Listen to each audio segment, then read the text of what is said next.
Oke, assalamualaikum warahmatullahi wabarakatuh. Balik lagi di channel Bincang Bola, guys. Oke, guys, gua pada kesempatan ini bakalan melakukan post match talk tentang Liverpool versus Bournemouth yang berlangsung 1 jam yang lalu ya, guys ya. Oke, gua tanpa berlama-lama di opening, guys. Gua langsung aja.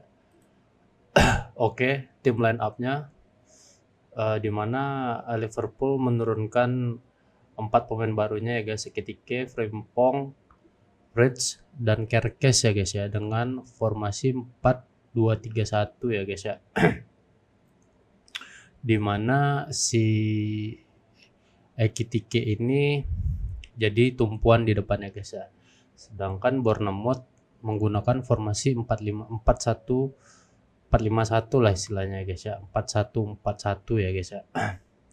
4-1-4-1 dengan memainkan salah satu pemain anyar mereka, yaitu Giorgio Petrovic ya guys ya, debut ya Premier League bersama Bournemouth sama Diakite ya guys ya, salah satu pemain yang baru direkrut juga oleh Bournemouth musim ini, dan baru dipresentasikan semalam ya guys ya.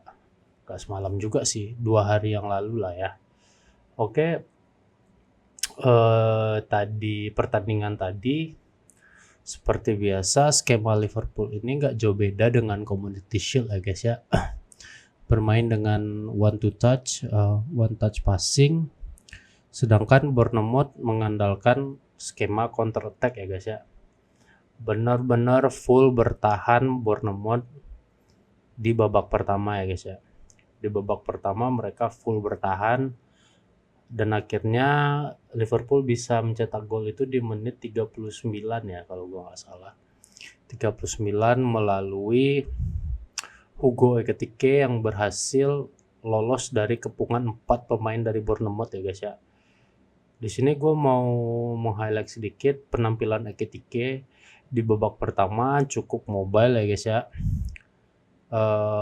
cukup ya bisa dibilang skema berjalan bagus dengan one to touch.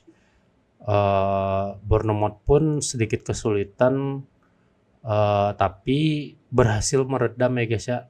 Bournemouth sangat istilahnya untuk mengcounter one touch passing ini guys, biasanya mereka melakukan high pressing, benar-benar high pressing. Tadi itu Bournemouth full high pressing dan menumpuk pemainnya di tengah guys, sehingga bola ketika sampai di pemain tengah Liverpool itu langsung di press habis-habisan guys. Jadi mereka tumpuk pemainnya di tengah, satu pemain bisa dijaga 2-3 pemain ya guys ya, sehingga lumayan bikin Liverpool kesulitan ya guys ya tadi untuk melakukan one touch passing, sehingga mau tidak mau Liverpool juga sesekali melakukan direct passing ya guys ya. Terlihat di babak kedua tadi juga ada salah satu umpan dari Alisson yang mana nyaris dicetak, dikonversi oleh Salah menjadi gol ya guys ya. Dan juga untuk pertandingan ini gua masih belum melihat impact dari Florian Wirtz ya guys ya. Terlepas dari permainan compactness yang dilakukan oleh Bournemouth, Wirtz masih kesulitan banget mencari performa terbaiknya di 2 pertandingan ini ya guys ya.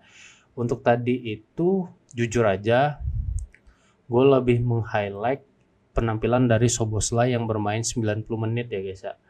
90 menit dan juga salah satu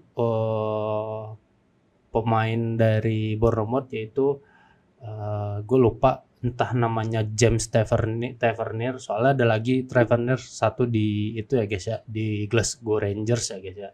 Pokoknya ini Tavernier lumayan merepotkan sisi kanan yang dikawal oleh Frimpong ya guys ya. Frimpong sangat keteteran lawan James Tavernier.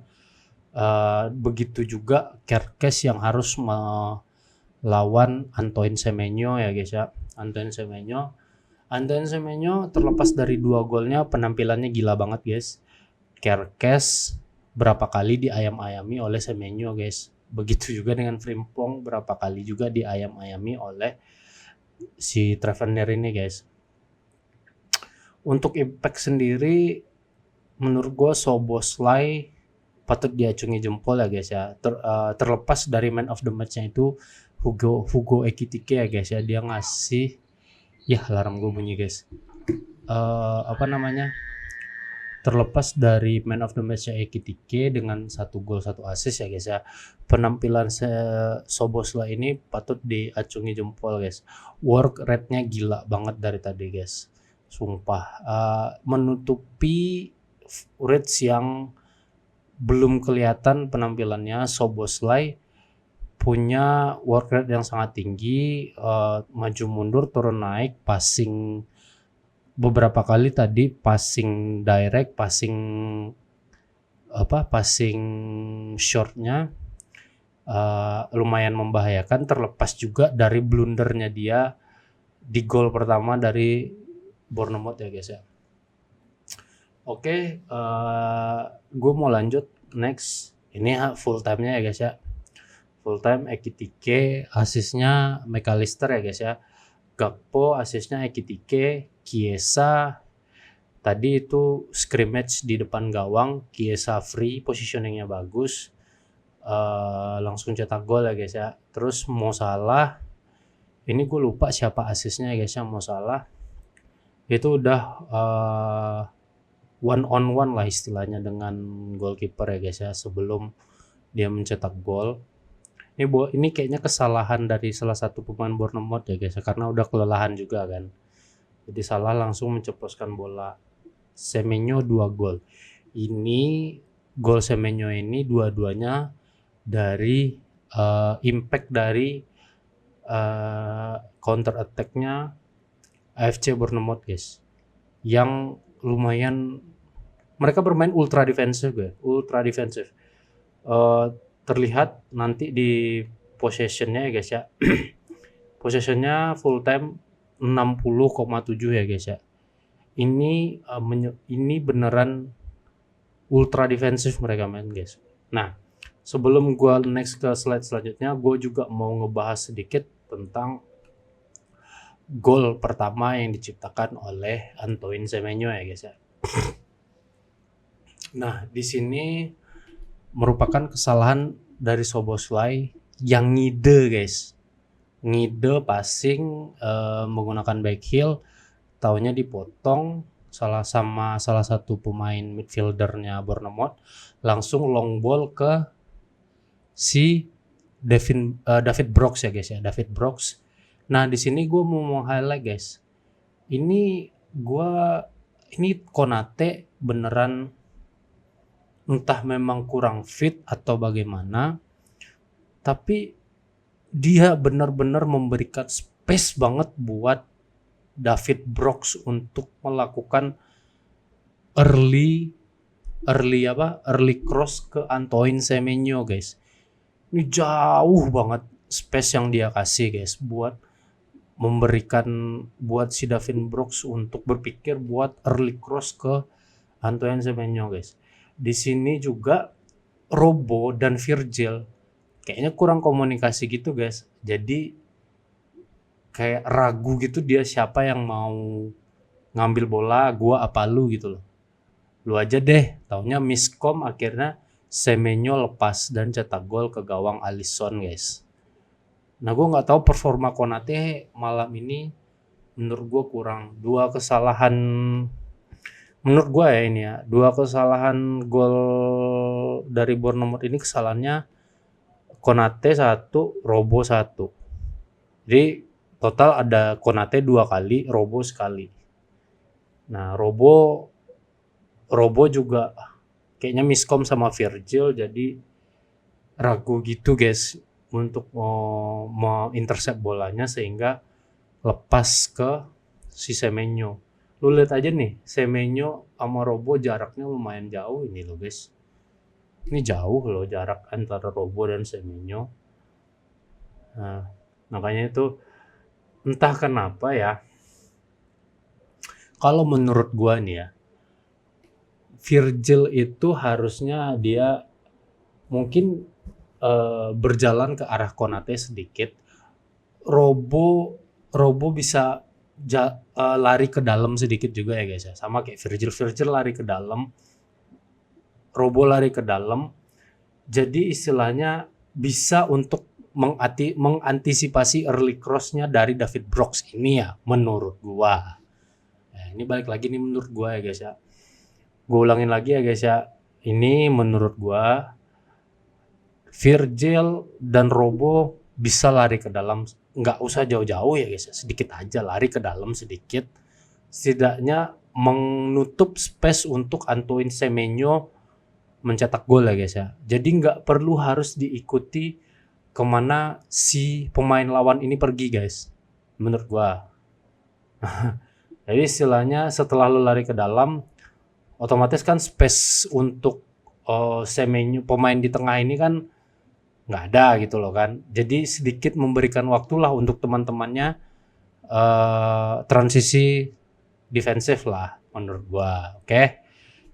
Terus gua mau highlight juga ini gol ke dua Bournemouth ya guys ya. Gol kedua Bournemouth ini berawal dari fast break ya guys ya. Fast break pemain Liverpool nggak siap lagi-lagi. Konate poor defensive decision lah menurut gua. Ini di posisi ini harusnya ini Konate bisa lah sedikit mengganggu pergerakan dari Antoine Semenyo, minimal congkel sedikit lah. Kalau menurut gue sih, gue nggak ada masalah sih ngasih pelanggaran sedikit, toh peluang untuk free kick itu gol kan 50-50 ya kan. Ya kalau menurut gue sih, lagian kan ini Konate bukan pemain terakhir ya kan. Kalian bisa cek sendiri video highlightnya. Ini gue screenshot di bagian yang menurut gue harusnya ini tidak terjadi di bagian ini. Nah setelah dia seperti ini, nah Konate ini malah berlari jauh guys. Nah gue nggak tahu, emang kayaknya performa Konate malam ini agak kurang fit sih menurut gue. Terlepas dari kemenangan malam ini ya guys ya, terlepas dari kemenangan malam ini, Konate benar-benar poor banget main malam ini. Di sini Konate harusnya bisa mengambil decision making yang bisa dibilang ya cepat lah gitu loh. Tapi Konate malah tidak mengambil itu. Gua nggak tahu apa yang ada di pikiran Konate. Nah, kita bakalan sedikit beralih ke slide lain ya guys ya. Ini yang tadi sudah gue bahas. Possession akhirnya 60,7, 39,3. Nah ini menurut gue yang ultra defense banget, dikurung banget Bournemouth oleh Liverpool. Dan juga selama babak kedua itu bola beneran hilang, kalau nggak di kakinya Rich, di kakinya Gakpo. Pokoknya saking ultra defensifnya Liverpool, bola itu cuma stuck di tengah-tengah doang, di tengah lapangan pertandingan doang. Oke, tadi udah gue bahas pemain kunci yang menurut gue Dominik Szoboszlai ya guys ya. Work rate-nya 90 menit, gila, stamina nggak habis-habis, passing oke banget menurut gue belum menemukan statistiknya, tapi versi ESPN itu Szoboszlai dikasih rating 7 ya guys ya. Dengan effortnya yang luar biasa banget malam ini, dia dikasih rating 7 kalau dari versi ESPN. Kalau dari versi status bola yang lain, itu ada yang 6, ada yang 7. Tapi gue karena sering baca di ESPN, jadi gue lebih percaya ESPN sih. Work rate-nya oke banget, passing, terlepas dari blunder yang dia lakukan ya guys ya, dengan ngide passing dengan menggunakan back heel ya, gue nggak salah sih, gue salut banget dengan permainan Szoboszlai malam ini. Gua nggak tahu karena memang duet mereka yang gue pengen itu sebenarnya duet di lini tengah itu ada Sobo, Rian sama Reds. Tapi kayaknya dua pertandingan Reds ini belum ada impact bagi gua.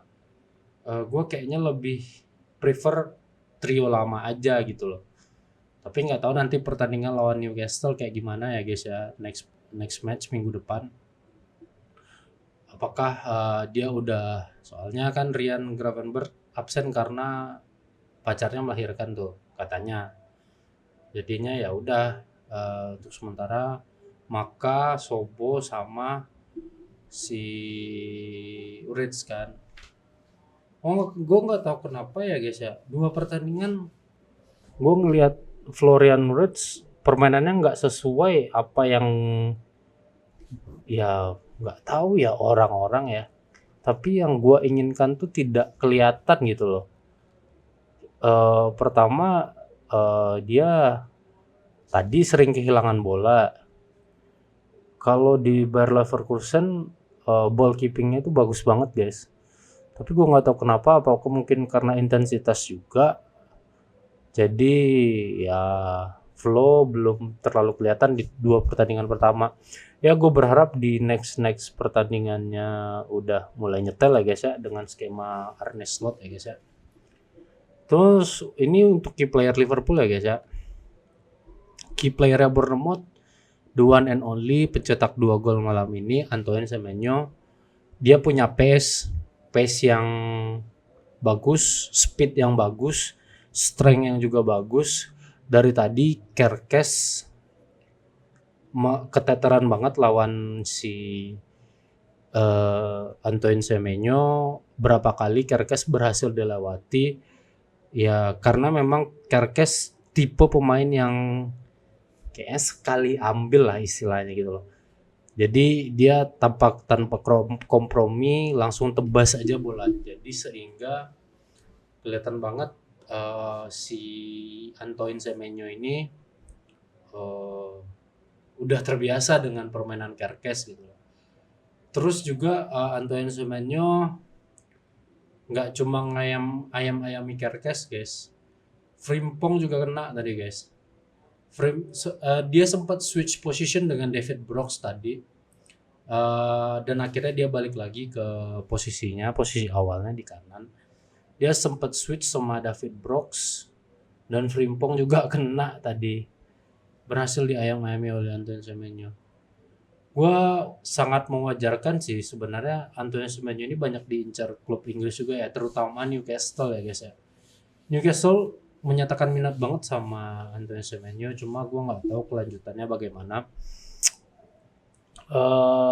Sekian dulu deh guys ya, post match talk dari gua. Mudah-mudahan kalian suka. Jangan lupa di subscribe ya guys ya. Thank you dan assalamualaikum warahmatullahi wabarakatuh.